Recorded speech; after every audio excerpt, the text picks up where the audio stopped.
watching the clock, 10,000 hours go by. I keep putting in work, the tears are filling my eyes. I swear I've never been tested like this, but this is mine. It's not a matter of chance, just a matter of time. Never look back.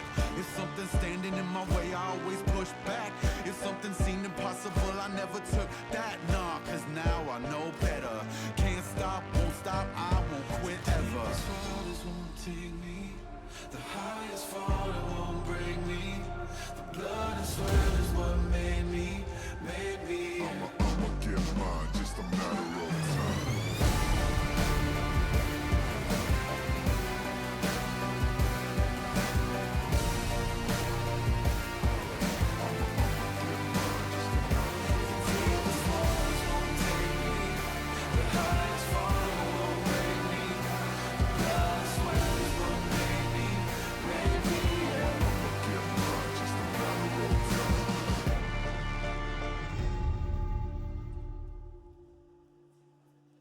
Today's matchup. Gen.G. JAG GreenWings. The Fantastic Run.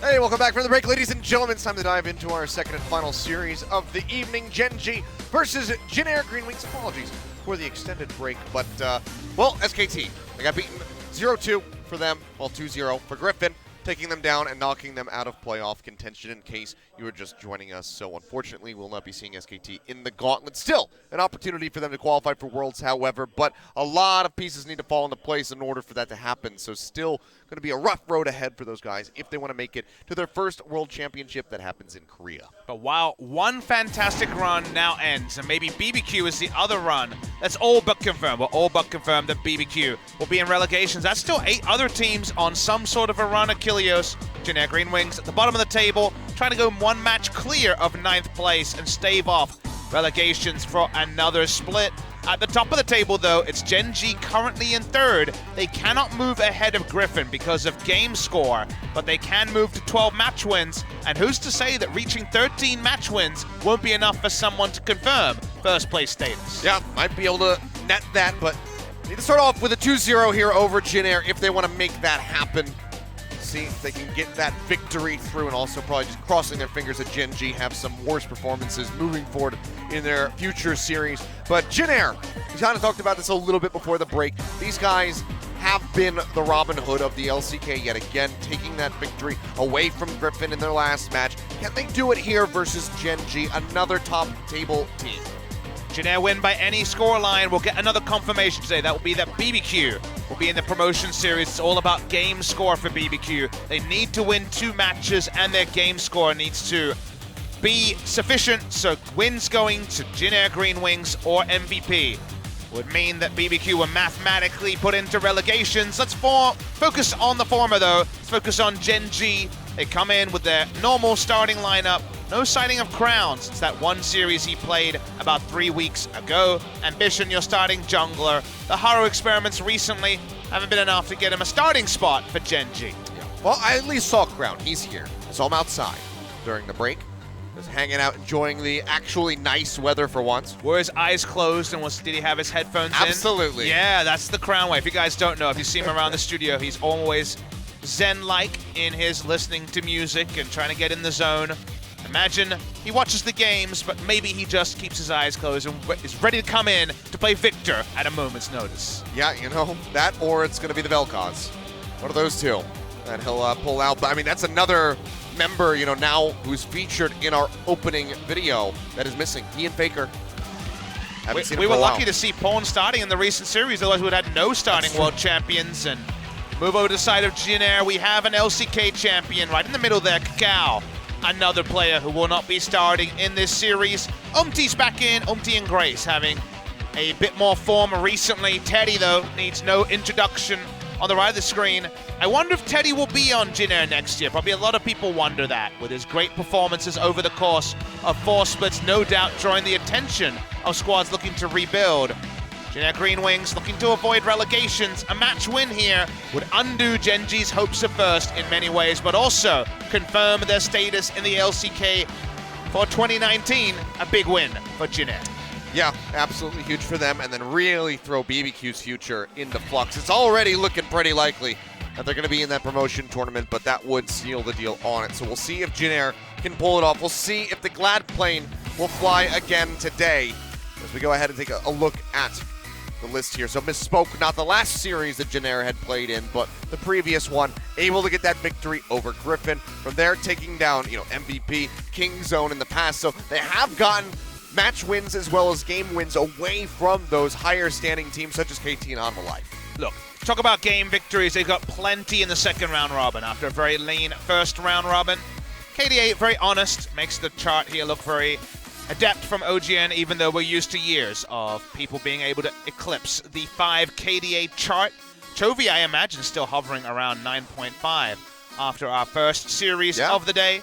Gen.G third in KDAs, Gen.G are 8th. But there is the potential for this to be a really close series. In summer of 2017, it was the Gen.G 2-0, and of course the only match victory for Gen.G over Gen.G in the past 2 years.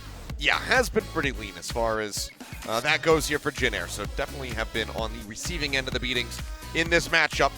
Gen.G, they don't want to repeat. They don't want to have that 3 then a loss, 3 then a loss coming in that we might see here on your screen. Want to come out swinging, these guys want to play some convincing League of Legends. They have ambition on the starting lineup, so they have that veteran squad coming through. The guy who's been there, pretty much since the beginning of days, one of the few remaining ones that we do have. We'll see if that's going to be enough for Gen.G to get 2 convincing wins. And again, the fantastic run is our subtitle. Gen.G still don't have that LCK title. Samsung Galaxy since 2015 have not been able to pick it up. Yes, ambition can say, I won all those years ago. The Samsung Galaxy, after the remake, after Samsung White and Blue were no longer around, and they debuted with QV, the only player still there, has not been able to find success in Korea. Looking at the games played here from Ambition, one of our longest-standing players, close to the 400 mark that a couple have reached recently. I think he would rather not get that 400 mark today, though. I think he wants the 2-0, so we'll see if he makes that record happen here today. Been breaking a lot of records as of late. Had his 1,000 kills not too long ago. Wonderful story of a player. 1,000 kills, 500 as jungle, 500 as mid laner. The best player never to go to Worlds until 2 years ago, and his record at the World Championship is runners-up into first, which is pretty damn consistent. Ambition, one of the legends of the Korean scene, will reach 400 sometime this season. You already mentioned it, but prefer it isn't today. Well, we'll see if that happens or not, but go ahead and take a look at the 80 carries. Of course, this is going to be the key matchup. Ruler has been instrumental in Gen.G's success. Our first and really only 80 carry who has been sticking through thick and thin with his ADC picks. Tenny, he's been bringing out that Jhin as of late. So we'll see if we get some more of that here today. Still seems willing to play the awesome dudes, the Mordekaiser, the Swain when he needs to, but we only want to see him on Marksman. The Jhin has been the highlight. See where the fans are at. You would imagine Gen.G going to have most of the fan vote. 1,535 people agree that Gen.G will pick up the victory. About 4 out of 5 people are on the side of Gen.G.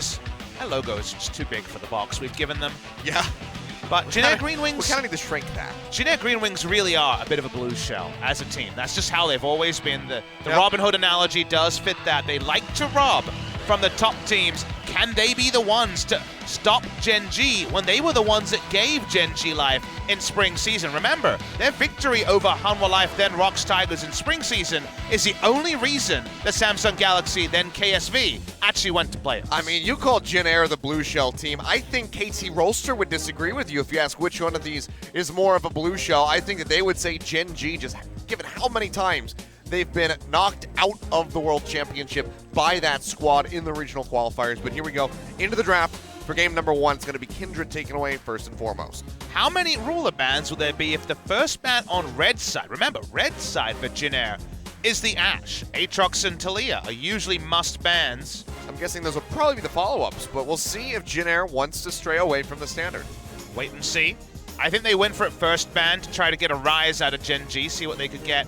Not the champion rise, but necessarily a rise or a rise. There. But look at this. Okay. We are confirming that Aatrox or Taliyah will be left open. Aatrox went through picks and bans in EULCS last night. I was watching that. That was G2's match. Would they be willing here? There's actually a murmur around the crowd as everyone's like, wait, that's a lot of people left open. Gen.G say, wait, we haven't scrimmed Taliyah or Aatrox. Crap. Well. Do we get to see it? No. Okay. No fun. We were almost there. We almost had Aatrox. But Gen.G did technically get a free ban here because they got the Taliyah ban on Blue's side. Fair, yeah. Ambition doesn't strike me as a big Taliyah player, despite his 500 career kills as a mid laner. Gen.G, looking at first pick, the Trundle is open. You would imagine the Trundle will be snapped up by Ambition.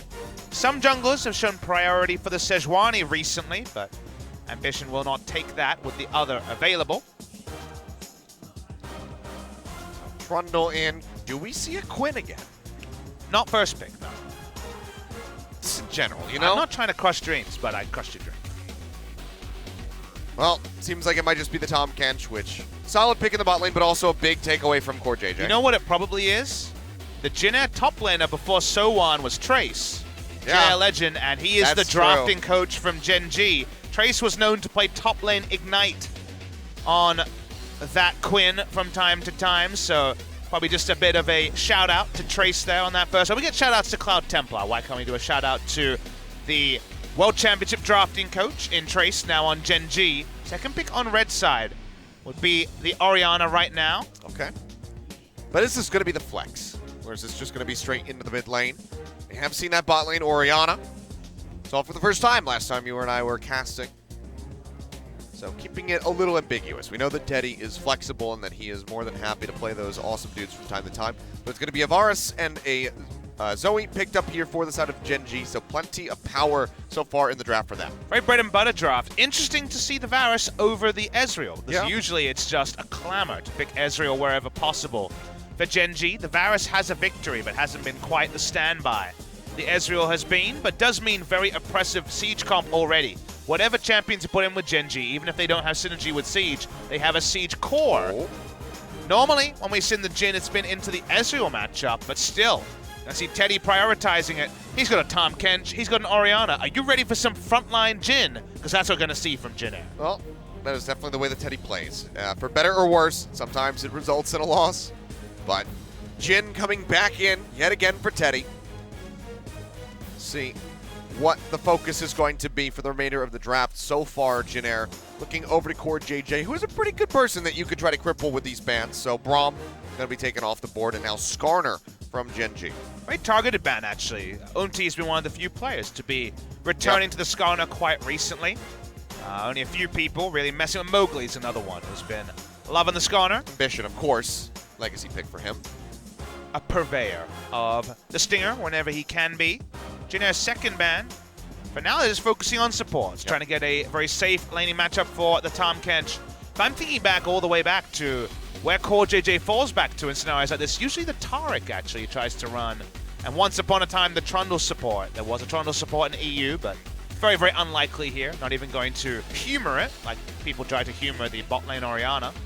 Gen.G, second round, looking for solo lanes and a jungler. Well, they could take the Camille, but that would likely be for Umti. Has both. picked it in the past. I mean, yeah, could be top lane for so on. But Umti and Camille jungle do not have a great history together. He's gonna actually be going the to go for the Nocturne. Nocturne. Okay. A pick that is not really seen in Korea very much at all. Can swoop in on Zoe and Varus, who can, depending on the build, be pretty immobile. So I don't mind the Nocturne here situationally rather than the Nocturne first pick meta. And we opened up summer season. Gen.G need to blind pick a top laner. It's Cuvée. Will we finally see a champion they have a skin for? We still haven't seen one. Achilles, I'm getting excited. I'm so excited. We're going to see the signature edition Cuvée Gnar. Beautiful. So Gnar locked in for him. So blind pick top. Last pick here for Gen.G. We'll see where they want to go. But Gnar, going to be one of the more balanced ones that you can take. The Gangplank may be something that we see, but Kennen is also on the board. This was a bit of a silent pick here today. We saw the one ban away from SK Telecom in the first series. Get that out of the hands of Tal, but it seems like Gen.G will be taking this here as the clock runs down. Jace would be the more winning matchup in Korea into the Gnar, but we're going to see the Kennen, just a confidence pick for So1. It's a matchup Cuvée knows. It's a matchup that's been going the way of the Gnar statistically, but of course Kennen has 2 build paths and both of them can build well into Gnar, so wait and see. The Kennen also does synergize with some backline threat. He's a dive buddy for the Nocturne, whatever build we see, so not minding the Kennen does mean they have a bit more synergy with the Orianna Nocturne. Yeah. And if Umti goes a bit too deep, hopefully Nova can get into a position to get that Devour off and just bail out his jungler to keep him safe. Try to keep him alive in the fight. But locks come through. Of course, not going to see any flips. You knew this was pretty straightforward. No real ambiguity after the Jhin was picked up. Gen.G is sieging, Jhin are fighting. And that's always the best type of competitive League of Legends for me. When both teams have different identities, the styles clash on the Rift is what we enjoy watching. Let's see how those styles do coalesce. Gen.G are going to play Gen.G style. What we've learned about them from their most recent series is they will play super standard. They won't take any risks in the draft. It's not just that they're not trying to show things, they just want to play Gen.G style. If it goes late, which Jhin Air also opt into very often, they'll back themselves. Will this one be thrill a minute? Probably not. But Jhin Air trying to crush some dreams, Gen.G just trying to find the least interactive 2-0 possible. I mean, it's Gen.G versus Jhin Air. I wasn't expecting too many thrills, at least not for the first 35 minutes of this game, Papa Smithy. This could be a very slow build up here to, you know, a single team fight win, a Baron take, and then the Nexus crumbling. We'll see what happens. Maybe they'll flip it around. We'll get inverted matchups here, and we'll just have some action nonstop through. Let's see what happens, guys, as we jump onto the Rift for game number 1. Gen.G versus Jhin Air GreenWings.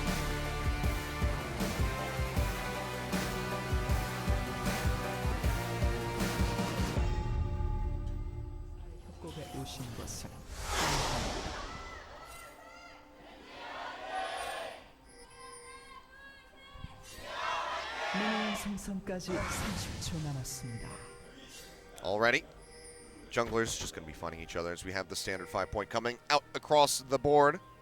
Cuvée, you're not using your skin. You jerk! He literally did a sellout interview where he talked about buy his skin, please. And Please he won't buy use our it. skins and show your You support. can't be humble in the game and not humble in the interview. What are you doing? Oh, well, that's great. There's the Zyra The Khan. lovers bot lane. We still have been denied the Zyra Khan. The signs joined together by the Gen.G Adorable. logo there on the bottom. We haven't seen the skins yet because Zyra Khan is still going to be contested, but got a bone to pick with you, Cuvée. Well, now we'll have to see if we get another interview with Cuvée and ask him why the hell he didn't use his own skin. It's a misplay. What is he, Faker? If he wins with his skin, people will buy the skin. That's the whole point. Well, Exactly. bad sellout play, apparently. Man, he's gonna get benched after this. What's the opposite We're of a gonna sellout? see Mong come through. What's the opposite of a sellout play? I don't know. A restrained financial decision play. Well, We'll just call it the RFD. Gen.G just want to call it a victory. A 2-0 victory is what they are desperately looking for in this series. Standard lanes here. Varus Alistair versus Jhin Tahm Kench. I believe the first time we're seeing this lane matchup. Jhin does have the ability to poke out the Ezreal pretty hard, but I think the greater lane presence of Ruler on the Varus is going to make things a little bit more even between the two. Halo Blades, so Teddy going to be much more about the auto attacks. Of our Jhin players, we've seen the most Jhin from Teddy, but he's also shown the most differing in the rune build pass. He's gone for fleet footwork when he has a lot of CC to respect and he doesn't feel like he can get the auto attacks. In this game, he's got Orianna and Tahm Kench in his pocket and a Paranoia as well. So he's saying, I'm frontlining, I'm looking for the big damage of the Hail of Blades. We'll see if he gets it. For now, just going to be this nice little dance back and forth here. Let's see where the action is actually going to come from. Mid lane has some potential with a Zoe, obviously. Could always see some big outplays coming through from Fly to try to get that first blood on the board. But otherwise, might just be the very slow and steady game that we kind of anticipated moving into today. Ambition just going to push forward here into the mid lane, gets the pillar down, takes a chomp at the backside of Grace. Trouble bubble connecting, but Minion's going to be blocking, so no paddle star to come up, and Umti is also here to back up his mid laner, so just going to be a little bit of harass. Grace path into the middle of the lane meant that the pillar wasn't going to have the ability to get a 5-second stun, so smart Pathing there from Grace meant that he wasn't going to go down. Didn't have to use a summoner either. Double scuttle. There's a double scuttle start. Nice stuff for Ambition. He's got his baseball bat. He's going to load it in one more time. And then back around. Killer comes down. Beautifully done. And that's going to be the flash out here.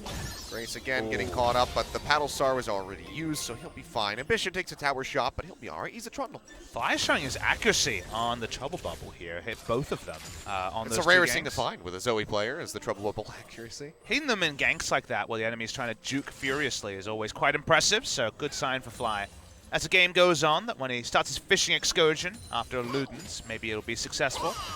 Juve pushes in, still tilted about the lack of the Samsung Galaxy Nara skin. I want to see a signature recall, but we're not going to see one in this particular game. Nope. Cooler on the back. Call him a buy-in, but that would kind of be the opposite of a sellout, but it just doesn't seem that right as far as when you think about it. Well, we have League English, right? Like, Yeah. we can talk about greeting for a kill, even though greeting doesn't really make the most sense. It does make a lot of sense in League vocabulary. Moving up here, it's a very even so far. Just a farm lane in the bot side, as expected. I want to draw your attention to top side. It's not an AP cannon, which would be the true dive buddy for Nocturne Orianna. It is the AD cannon. What that does mean for Jin Air is that someone can build exclusively for lane and become a 4-1 rather than anything else. Not necessarily going to be about the 1-3-1 here because you have the Orianna. But if you have a winning top lane and then also just Orianna putting shield on Jin, you can poke turrets very slowly. Nocturne can split the difference and then just ult onto the Nard to maybe confirm a kill. So getting the cannon ahead, him building for lane, that's something we'll have to keep track of in the top side. For now, everything is just going to be relatively calm here on the rim before JJ going on a little bit of a walkabout, gets a deep ward over towards the Gromp on the Jin Air side of the map. But otherwise, not seeing any headbutt pole combos coming through yet. Fly pushes up. Just going to be spotting out but not looking to contest him for any of those Raptors. Just rejoins back over here into the mid lane. Only small point about the bot lane. Ruler has continued his recent trend of going heal.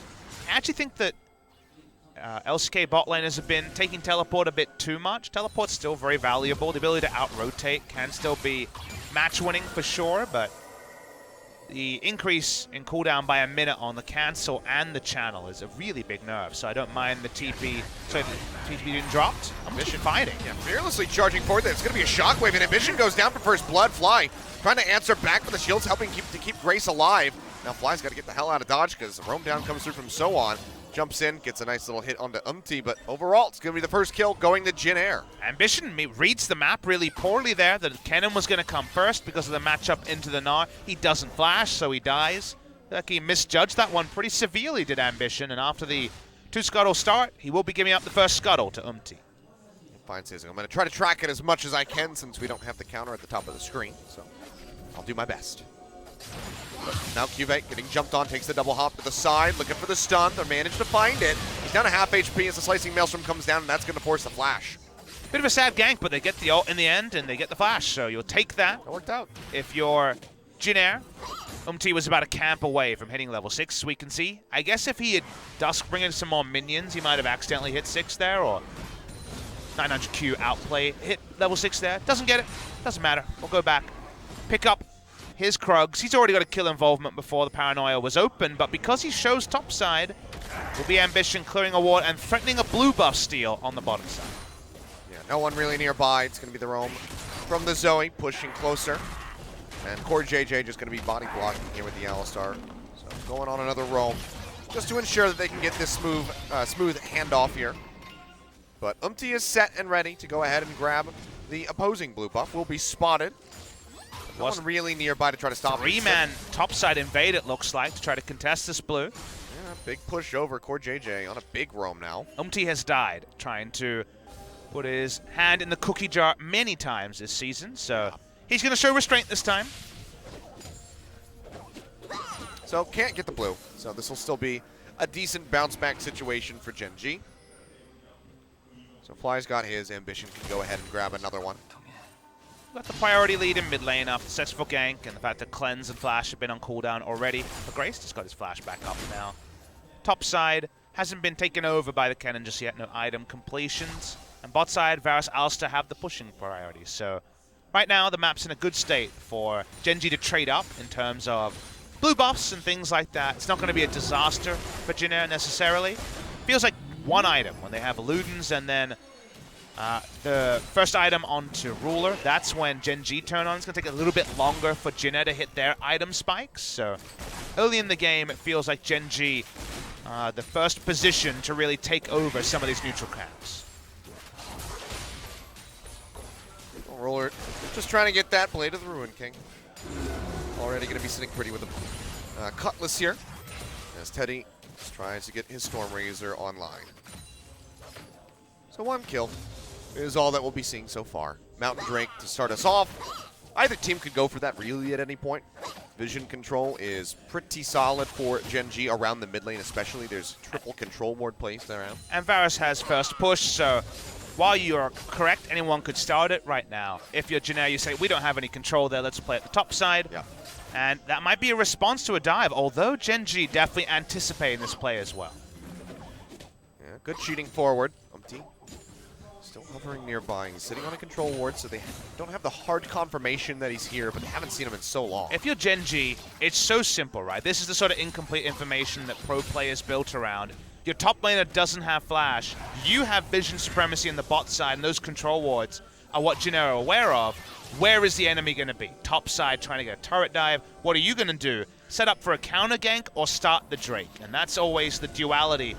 Which move you make is always situational depending on the matchup. Maybe protecting the Gnar until he can get to a comfortable spot versus the Cannon later in the game is the right choice. Maybe starting the Drake snowball is the right choice. It's situational depending on your draft, but these are the questions that pro teams have to be well aware of, and their decisions are the usual things that you drill into when you're playing out scrims in the midweek. Well, good tracking of Umti. He spotted out the control ward that was placed forward towards the Wolf camp, but another little roam from Core JJ has this one placed nicely at the Gromp, so they know that that Nocturne is in the area. Might be looking for a gank down into the bottom lane.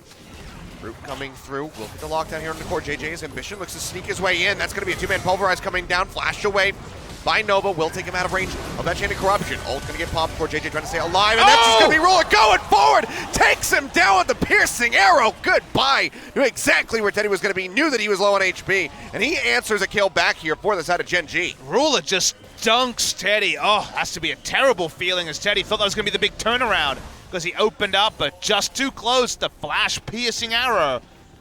Early advantage Ruler in this battle of some of the best marksmen in Korea. Yeah, thanks for standing still, says Ruler. Comes up with another snipe here on this Varus. One of his most famed picks. So, great turnaround. That is going to lead to this Mountain Drake going over to the side of Gen.G, as they will take priority in this game now. Driver's seat is theirs. Vision whacks away. Gonna take the Mountain Drake, like you say. Ruler's flash engage onto FLICKR on that Karma in game number 3 was what won Samsung Galaxy that 3-0 in the World Championship in Beijing last year. Watching the replay here, so much damage onto Teddy before the play starts. Teddy thinks he's opening up safely, but notice he has vision on him still, just as he loads up. So Ruler is 100% confident of where he is, because there still was vision right to the tail end of that ultimate being used. Yeah, wonderfully done. Umti pushing up towards the top side of the map, but no paranoia, so no chance at a dive here onto Cuve. Just kind of has to wander around and pick up camps in the meantime. Ward's thrown down into the river here, waiting for that Scuttle Crab to spawn. So maybe Ambition can go ahead and get his 4th of the game. So1 is really waiting on this teleport to back. Has been sitting on Vamp Scepter for a long time. Should have Blade of the Ruin King on the next back. The Varus lane continuing to do very happily. It's Q max, but not actually the lethality build that we've been used to. That accuracy continues for Fly. Yep, and that's going to be a big chunk on that Battle Star. You're definitely ready for the team fighting phase already if you're Grace. That's enough Paddle Stars to the face. Yeah, just wants to get the hell out of this lane. It's not the time for Umti to gank top because his top lane is actually sitting on a lot of gold, so has a lot less power than you'd imagine. Might still try to make the play happen, but Cuve is well aware of this dive attempt again. Yeah, just trying to zone them back. He hasn't made his official appearance yet, but now the wave's going to be thinned out, so he's not going to find much. But Blue Buff is getting ready to respawn, so maybe he could stick around to clear that, but seems like he's decided it's too risky. This will go back into the river where I believe he is now taking a Scuttle Crab. You'd wonder if the call there is saying I can gank top, or if So1's calling for the gank. I feel like if So1's calling for the gank, it's a mistake. The flash is back up on Cuvee. He hasn't spent his gold. If it's saying, well, we can't really enter bot side, there's too many control wards there, I only have the red buff to farm, I might as well just think about a dive, then it's a bit different. Yeah. But it actually really does kind of make the play either understandable or a mistake, depending on who the call was made for. We can't know that. Again, incomplete information, but just something to muse about, because the dive just didn't look like it was going to happen. Yeah, we can just guess and conject about it, but not going to find that. It's a Scuttle Crab on the exit. So Gen.G still keeping this very competitive here as they inch out with a very slight gold lead at the moment. He missed one. Confirmed.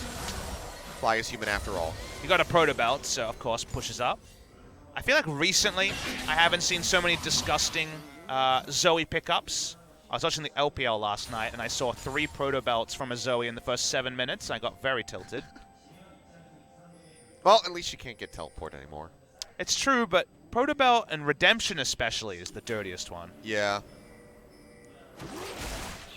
I still have nightmares about MLXG dying to a Zoe redemption at level 3 when he was killing his raptors. Like, that was, if you're MLXG, just how white with rage would you be at that moment? He didn't even have vision. He just randomly died to a redemption. I remember. Oh, well, I wanted to hold that little anecdote there as a headbutt pulverize comes in over the wall. Nova's going to go golden. The pillar is still here to block him, however, so he will die. Maybe could have just held on to that, but now it's going to be the paranoia up into the top lane. Flash over the wall. Cuvee looking for the transformation. He's almost got it. He's going to get stunned up. Not going to be able to pop the ult. Can't make it into that Meganar form. So we'll get taken down. We're still 2 for 2, dead even as far as the gold is concerned, but only for a moment because Gen.G is breaking down the tower here in mid. First brick over to them.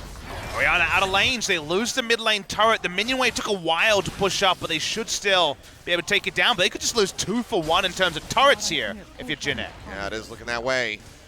Still going to be ahead here, Gen.G, by about 400 or 500 gold. They can't finish off the tower. Too risky for Ruler to stick around by himself, but he did quite a lot of damage to it. And now it's going to be a Rift Herald coming through. This is what we call tempo in League of Legends when it comes to how much you're getting at the same time. Feels like Gen.G is getting everything here. They are getting the most delicious 3-course meal. And while you got a Subway sub as Gen.G, it's just not enough.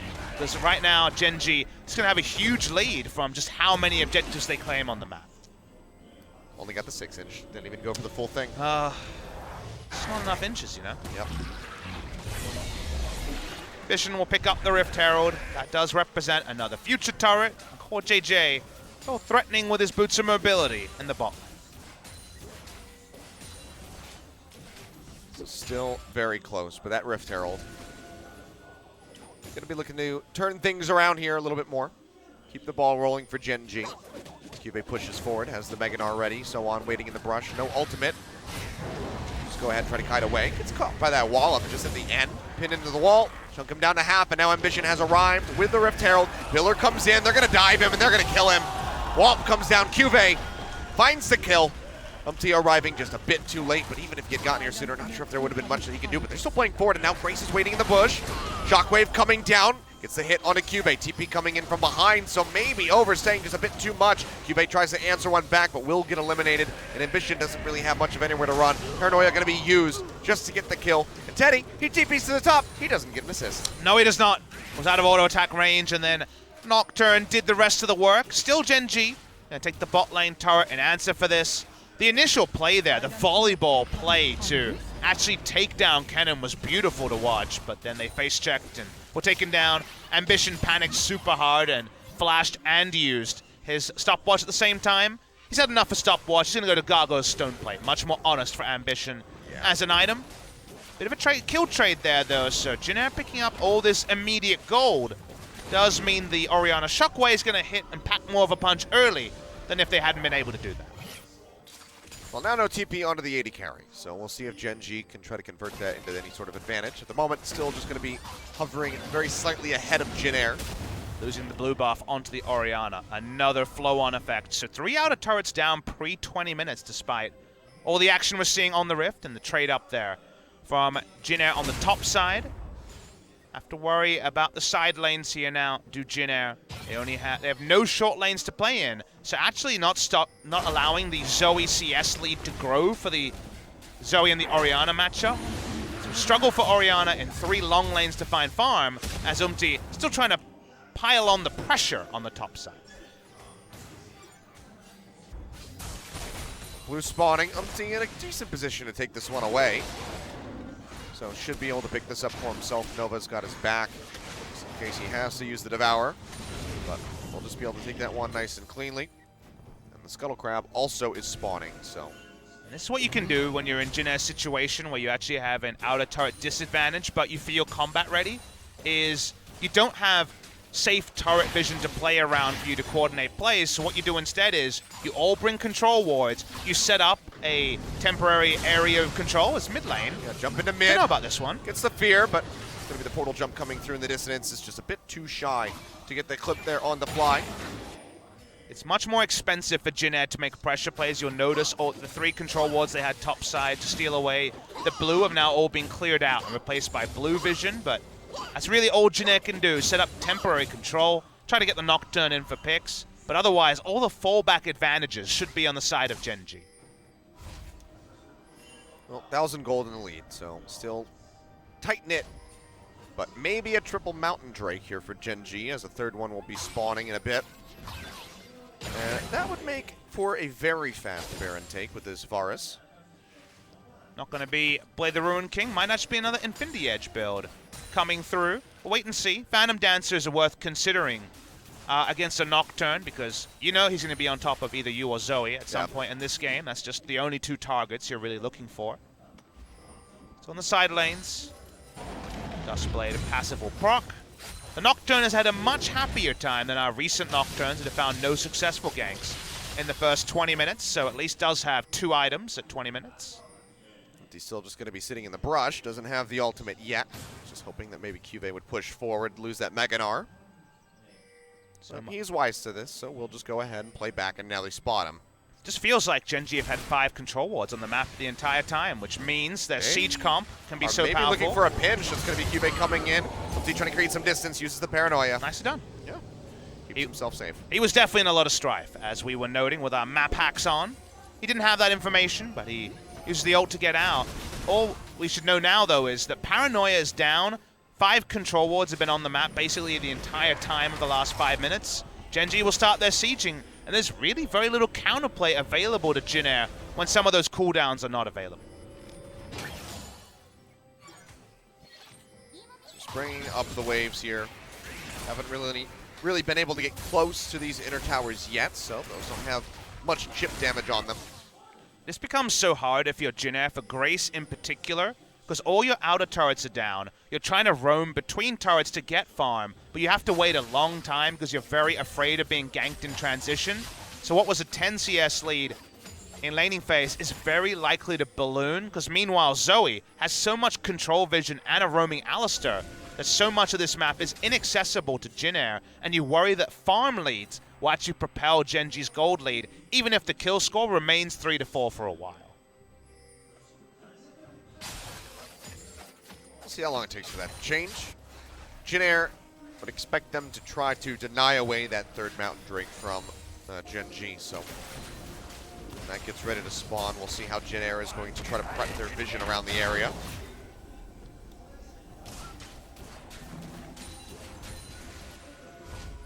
Just a slow and steady push by Gen.G, because we've seen a lot of teams attempt to convert 3 outer turrets into a Baron but fail.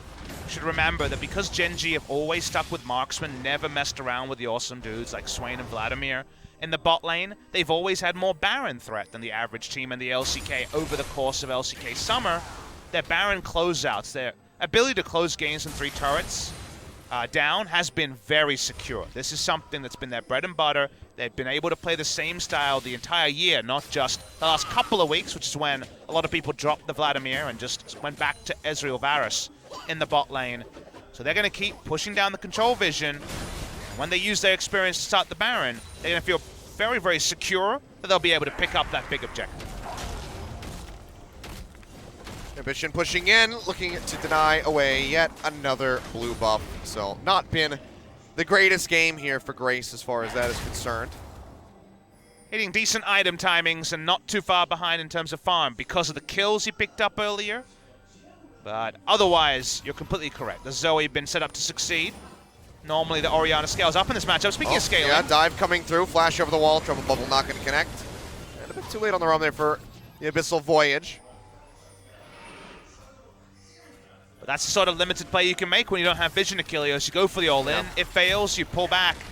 And you don't have too much to show for it. Just the flash onto Zoe. They need to find a way to return to that before they just lose all map control. There's a triangle extending all the way to the Raptors brush here. Already put down by Gen.G. Poor JJ hovering nearby. Zoe just going to be picking up her own blue buff. Teddy stole that. But another scuttle over. I believe that is 5 for Ambition to the 3 of MT. It takes 3 members for Jin Air to take their red buff. They are going to get it. Takes 3 members for them to take their Raptors as well. And that's a struggle here. Gen.G will return, continue to push up. Getting for the pick. Coming down, looking for the pick off there on the Teddy. They get a little bit of damage, but the Devour will deny away. Any follow-up here, so Nova just keeping his 80 carry nice and safe. Mountain Drake has spawned. Gen.G, Scuttle Crab, Vision in the vicinity, and Ambition already there to start this up. Jin Air, do they try to fight against this? No, they're going to actually move towards Baron and try to make a Baron threat play. And see, on your mini-map, they've already started towards the objective. Baron's they take. haven't moved into it, though. Yeah, the Baron take is just so slow as well. For the side of Jin Air, not going to be the fastest with the Jin. Now it's going to be the headbutt pulverize in onto Grace. Why is he Double there? Bubble not going to connect. He's still going so very low. The Shockwave comes down. The Devourer is there. And Nova will keep him safe. Seemed like he lost concentration for a moment. He was the furthest forward on the map. OMT's going to move around. He should be fine, although... Shield's going to get popped. Pulverize comes down. Now the Double Bubble connects. He'll jump back over to the side. Goes Golden. Tom Kench. Looking to get locked up. Flash away. And Nova is yet again just making up for the misplacement of his teammates. But remember, that's a flash cleanse down, a flash on Nocturne down. The Baron play that with 3 Mountain Drakes is only going to become more and more likely. Going to be exploding this objective. You are the Varus. Again, skipping out on the Rage Blade. Going to be the Hex Drinker here to show some respect to the cannon, whose base damage and the Orianna Shockwave as well can do a number on the health bar of the Varus. When did Gen.G feel strong enough to start the Baron? With 3 Mountain Drakes, they can certainly be more liberal about their time. You expect it to be relatively soon here. As you can see, Roller just chewing up these minions now. He can get himself a red buff. And I think, you know, pretty much any pick, doesn't matter who it's on, but especially on the likes of UMT, will probably be enough for Gen.G to go over and at least start cheating around that Baron to try to draw Jin Air in for a fight. So plenty of power coming together on Teddy, who predictably hasn't been too far in terms of farm behind. We don't have Funnel anymore, but we have 310 CS at 26 minutes, besting 290 CS at 26 minutes, how League of Legends has evolved. When it comes to expected farm numbers, when 10 per minute was mind-blowing 5 years ago. I can't believe he pulled it off. The amount of expectation of where mechanics are now compared to when I started playing in 2010, or even when the LCS started in 2013. So different. Now if you miss an insect kick, you're flamed for it, whereas before it was the revolutionary play that showed that League of Legends actually had kind of hidden skill variants when it came to stuff like that. Was revolutionary when that happened, but now, you know, pretty much any Lee Sin in silver to gold in Korea can pull off an insect kick. Now, are the decision-making as good as it should be? No. But they can have the mechanics. Yes. And that's, you know, Exactly. it's at least half the battle, right? You can kick good, but you can't think good. Their decision-making is, can I get a clean insect? It's not, should I get a clean insect? Their mind isn't even telling them no. Everything just says yes. Do you think insect is just the name of the kick now to most people? Yeah. This Probably. Mountain Drake's going to be real fast. Killers, it's so damn fast. I mean, they are burning this one down. Teddy's going to open up with a curtain call. Redemption coming through just to top them all back up as the Baron will get taken by Gen.G. Core JJ gatekeeping on the back, just in case. But goes over to them. So no pick required. Just found an opening. They worked their way in. They say, hey, you know, we kill this real fast, so they go ahead and finish it off. Another Gen.G strategy, lulling the opponent into a false sense of security with slow plays and then all-in on the Baron when you trust in it. Pick up the Baron. Now they have an impressive siege comp with Baron. Best of luck not losing an inhibitor, Gen.G, because this one is pretty tricky to avoid. I mean, Gen.G, they are the kings of extending the games out to ridiculous lengths, so we'll see if they can pull that off. But I agree. I think they'll be pretty hard-pressed to do so unless Gen.G really flubs up. Triple stopwatch, Varus, Zoe just as a duo. Doesn't matter how many things you put on the ground, it's hard times. Switchboard coming through, Teddy cheating away from the pillar. Has to get devoured, however, and the tower is just going to fall.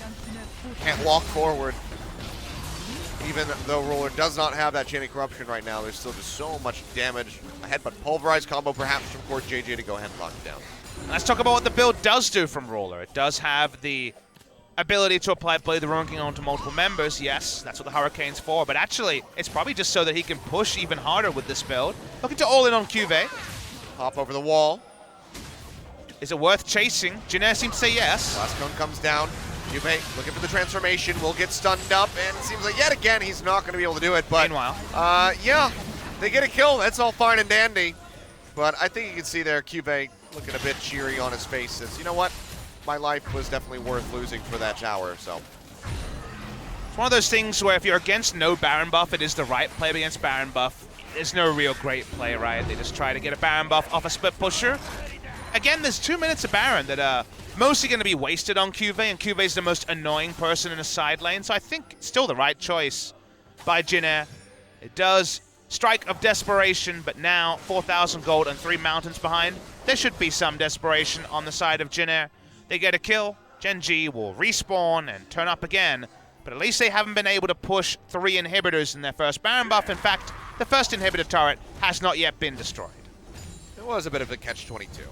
Almost certainly, no matter what, that tower probably would have gone down. Just, you know, taking a look at the siege in the mid lane, they had to peel back away from it. There was no way for them to contest the take, so same would have went for the top side of the map, so might as well get that kill on the board. But Gen.G can still feel very happy about the way that things are going here in this game. Cuvé's going to be back alive. He has the teleport ready to go, but not going to have to use it at the moment. Can just go ahead and slowly walk back into the mid lane to rejoin with his squad.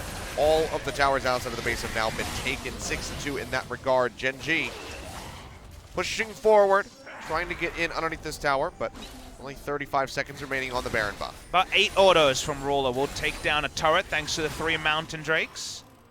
So that is with no assistance from Fly at all. Do poke away the Banshee Veil. That might be useful for Gen.G. Do they try and all-in? A lot of teams have watched their base fall down. Shockwave connects in on a Roller, but CoreJJ goes deep into the back line. He's keeping everybody isolated, forcing Teddy back, and he has to burn that flash. Now it's going to be the inhibitor getting broken, so good engage call coming in from CoreJJ.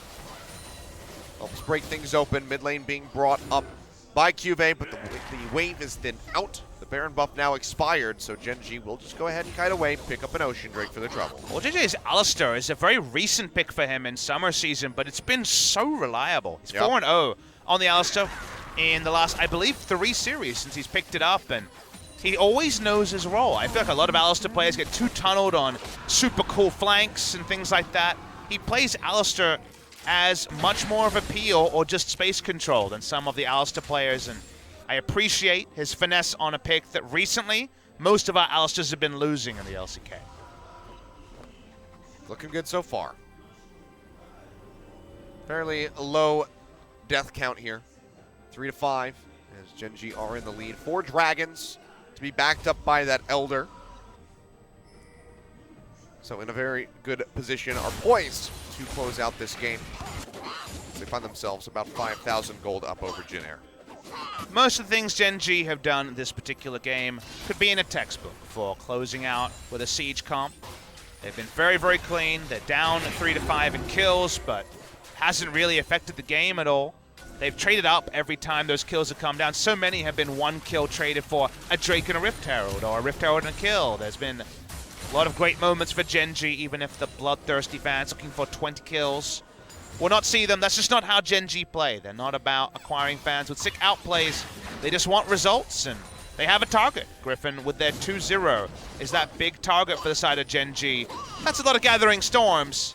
The 8.1 meta is fast returning to us, it feels, at the end of summer season. Teddy, of course, with that Jin, just kind of hoping and praying that he can make it long enough to try to turn things around.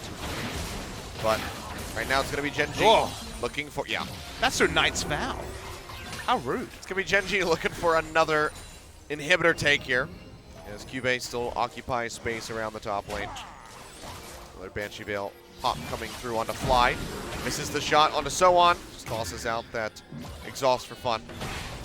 Line skill shot's going to be thrown out willy-nilly by Fly, and if you try to juke one, you might juke it straight into that Chain of Corruption. For JJ, cheating around the side. Teddy getting a lot of damage onto the Alistar. Any more damage, Grace will go down. Yeah.